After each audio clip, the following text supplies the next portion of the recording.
Just when you think it can't get any worse, guess what? It can. It can always get worse. Call an ambulance! Call an ambulance! But not for me!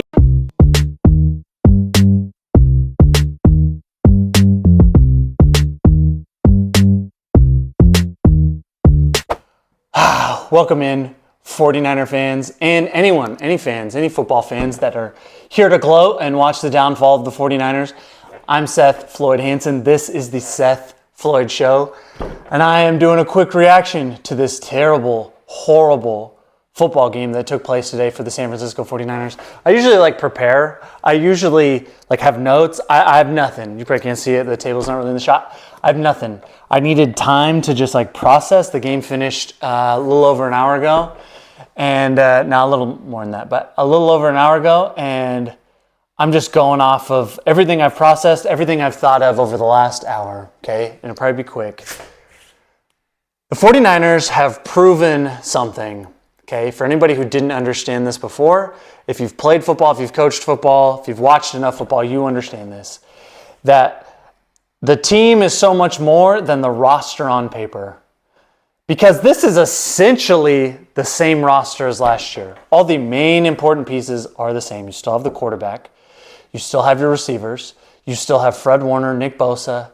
Okay, you're hurt at a few different places, but should not be that dramatic of a drop-off without some of these. I understand Christian's out. I understand, Javon Hargrave is out, but nothing that has happened, Greenlaw being out, none of that should cause this team to be this way. For whatever reason, this is not a good football team. It is not a good football team right now.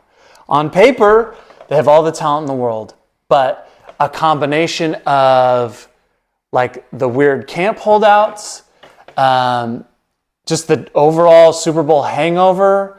Kyle Shanahan has this reputation of not being able to close games. He's taking a lot of heat. Just weird stuff going on with the 49ers all offseason. And I, for one, am guilty of, I was knocking everybody. I was like, the Super Bowl hangover is not going to be real.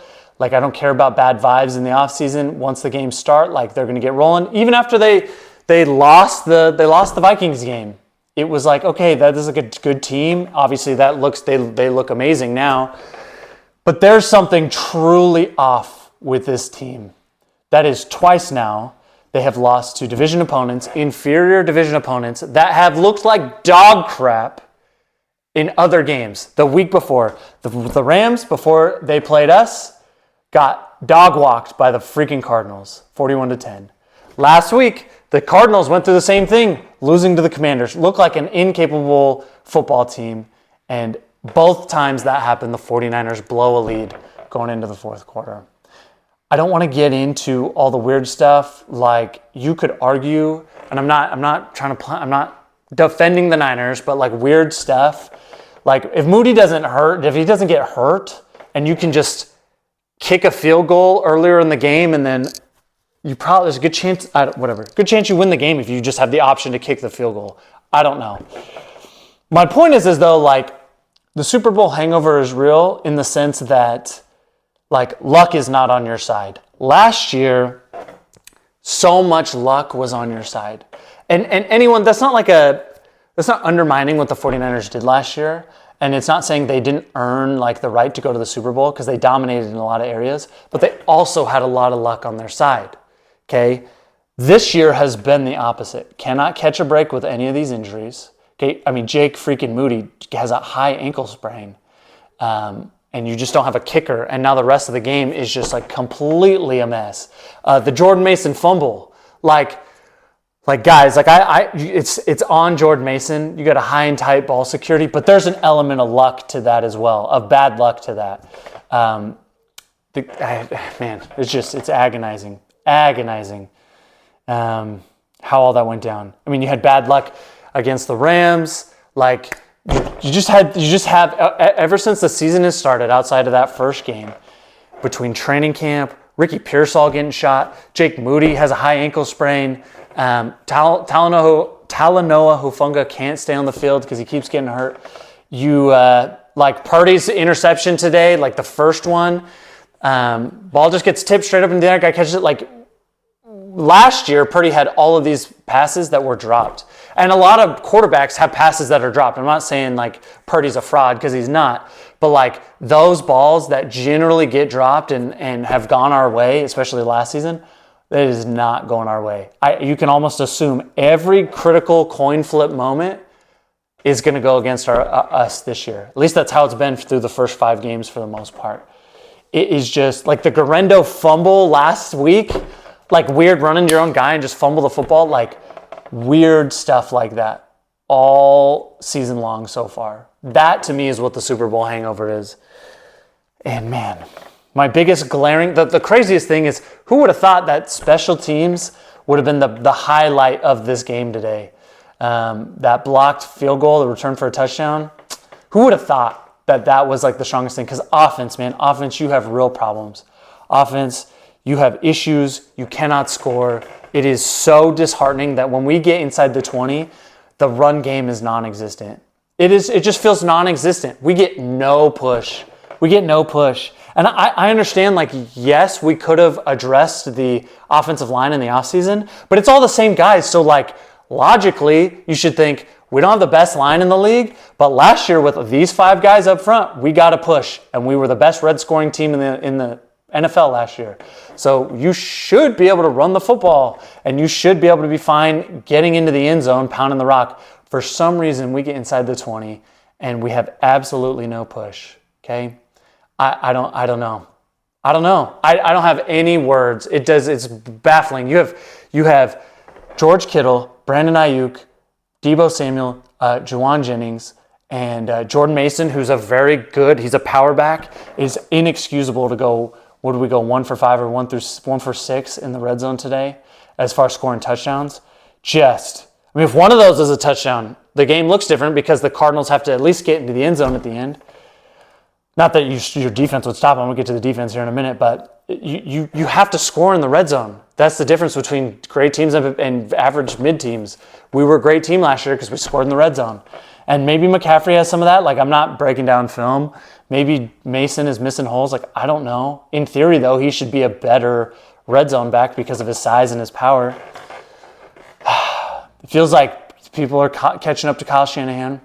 I'm not on the bandwagon like he needs to be fired, and I don't believe that he's never going to win a Super Bowl. I don't buy into that. I just don't. I'm not going to waste my time defending all that right now. But it's disheartening, and he's got to figure out something quick. Kyle Shanahan has to figure out his red zone offense because that is the problem. The red zone offense is the biggest problem for the offense right now. He has to be more creative. He has to design different plays. I don't know if they're catching up on his tendencies. I didn't love his play calling early in the game in the red zone. Felt like that first field goal we kicked, we were inside the 10, and Mason didn't get 1 carry, or maybe it was the second time we had to kick a field goal. Mason didn't get 1 carry. We were right there. I think Kyle Shanahan gets in his head a little bit, but I'm gonna give him the benefit of the doubt because we've been to 2 Super Bowls. I don't care about any of you that are about to comment on this. Yeah, we haven't won one. You guys have no idea how freaking hard it is to go to the Super Bowl and win it. Like there is no one you could hire that would do it. Who are you gonna hire? I'm just getting out ahead of all you guys that are gonna comment and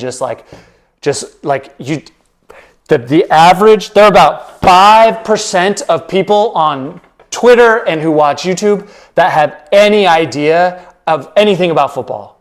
So like the most casual 49er fans come in and want to talk about firing Kyle Shanahan. Oh, he's never going to win a Super Bowl. He's never going to win a Super Bowl. And you have no clue the amount of work that goes in, the amount of time that goes in, the success that he's had is just like unbelievable. Now, I'm not saying you shouldn't be critical of him, but like let's have some real takes.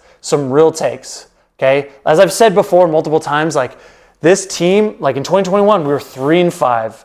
Dead, and left for dead. And then we ended up in the NFC Championship game. I'm just saying, I'm going off on a tangent because I'm so sick of people, like, that's their favorite line. Like, oh, Kyle Shanahan never going to the Super Bowl. Better fire him. Like, who are you going to hire? You don't have anybody. Who do you want to hire? Some random OC and hope he gets the job done? And guess what? You're going to go 10-7 at the best and never sniff a Super Bowl, because that is more likely to happen than for you to just get the right guy and win a Super Bowl. It's just the dumbest thing in the world. The dude is taking you to 2 Super Bowls and lost to the guy who's probably going to go down as the greatest quarterback of all time and a top 3 head coach of all time. Anyway, my point is Kyle needs to switch it up. For the first time in his career, his offense is truly stalling when it matters most. So he needs to do some self-reflecting and make some big changes. I'm not saying like to the staff, like whatever, but he needs to get back to what he used to be. He needs to get creative and get back to, I don't know. He needs to get out of his tendencies though. He needs to do something fresh, because it is bad. It is bad. It's just not working. Defensively, no one can make a tackle. I don't know what happened on the second half. You literally couldn't tackle James Conner. They showed that stat in the second half. He was like 10 carries for 97 yards, something like that. Like 9 yards a clip, 9.5 yards a clip. Oh boy! With each passing game, I'm less and less have less and less belief in Nick Sorensen. It's early in the season, but I think 49er fans, you need to temper your expectations to, like, you're not a Super Bowl team unless you something drastically changes. I'm not saying like they need to fire people, like whatever, but unless some crazy thing is going to happen, you're not a Super Bowl team this year. You're borderline a playoff team this year. The good news, I guess, is the NFC West is wide open. Like it's one of the worst divisions in football right now. I mean, the Seahawks are bad. The Seahawks are a classic team that plays to their opponent's level or strength. Like I don't see the Seahawks getting blown out really, but like every game they've been in this year has been close. I don't remember who their week 2 game was. The Patriots, went to overtime. Okay, and then they beat a terrible Dolphins team that was like, it was kind of close for a little bit. They played the Lions really tough on the road, couldn't get the win, and then they lose the Giants at home without Malik Neighbors. No Malik Neighbors, and you lose that game. That is bad. That is bad. 49er fans, we should be celebrating right now, and we're not, because we choked. Now the NFC West is wide open. So I don't know. I have no faith in this 49ers team as it currently stands. And you have a quick turnaround game to go to Seattle. If you beat Seattle, like, good on you. But man, I don't have any faith in this team at the moment. This team would have to, for me to change, like what I've been saying is you've got to beat the Patriots, Cardinals, and Seahawks. Well, you lost the Cardinals. Okay, this team, for me to truly buy in and be like, I think we have a real shot to go to the Super Bowl, you would have to, they'd have to rattle off 5 or 6 in a row, which I just don't think they're going to do. I would hope you can beat Seattle, but it's short week on the road. Like, I don't know. I really don't know. Seattle, in theory, is better than the Cardinals, and you're playing them on the road. So it's hard for me to have any confidence in that. Then you get the Chiefs after that, and the Chiefs are coming off a bye. Like, you're probably not winning that game. Defensively, it just feels like you're a mess on the defense. Guys don't tackle well. In the pass game, like, it feels like we're all over the place. We're not getting a good enough rush. We're all over the place. This one hurts, and I guess my overall take is 49er fans, you just need to temper your expectations. I hope that they make a good run here at the end. I hope they make the playoffs, but that feels like far from a guarantee. Feels like you're going to have to win the division to make the playoffs. You are 0-2 in the division. You are 0-3 against NFC teams. Your only 2 wins are against AFC teams, the Jets and the Patriots. So feels like you got to win the division. Crazy fact, like, because you play on Thursday, if you beat the Seahawks, you'll be tied for first in the division. That's how bad the division is right now. Then if the Cardinals, I don't even know who the Cardinals are playing, but if they win, then they'll have control of first place. Like, well, the same record, but they'll have control of first place. You'd have to win the division, it feels like, because you're going to lose tiebreakers to all these other NFC teams. I don't know. We're going to find out what Kyle Shanahan's made of. We're going to find out what this team is truly made of. I guess for me, though, I'm feeling like, all right, I hope they make the playoffs. Kind of feels like we're playing for 2025 now. Like what is this team going to look like in 2025? Can they retool? Can they build back? I don't even know. I don't know. That's what my take is. I'm really disappointed, pit in my stomach. The Rams game felt fluky to me. At least I was able to convince myself that it was fluky. So I was like, wow, it's a division game on the road. So that sucks, but fluky things happen in the NFL. It's early in the season. Then you don't dominate the Patriots. Physically, you push them around a little bit, but that game's closer than it should have been. And then this game, there's no getting around it. This game was not a fluke. I know the Jake Moody thing feels like a fluke, but there's no getting around it. You have real problems, real issues, and I don't have any faith that this team is just going to be all right. I'm not saying we're dead to rights. It's a long season. It's a long season. You have 12 games left, and the roster on paper is fantastic. But Kyle Shanahan needs to come in and practice needs to look different. Something needs. They just got to. You can't just keep doing the same things and hope for different results. They got to do something. Light a fire under everybody's butt. That's what I got. We play Thursday, so I'm probably going to do a preview video Tuesday, probably a live show Tuesday instead of Wednesday because I got some stuff going on. But hold on and pray, 49er fans. I don't know what else to tell you. I don't even have a paper to throw at you. We'll take one of my 49ers wristbands. That's all I got, guys. Like the video, subscribe to the channel. That's all I got, man. I don't know what to say. I'm out.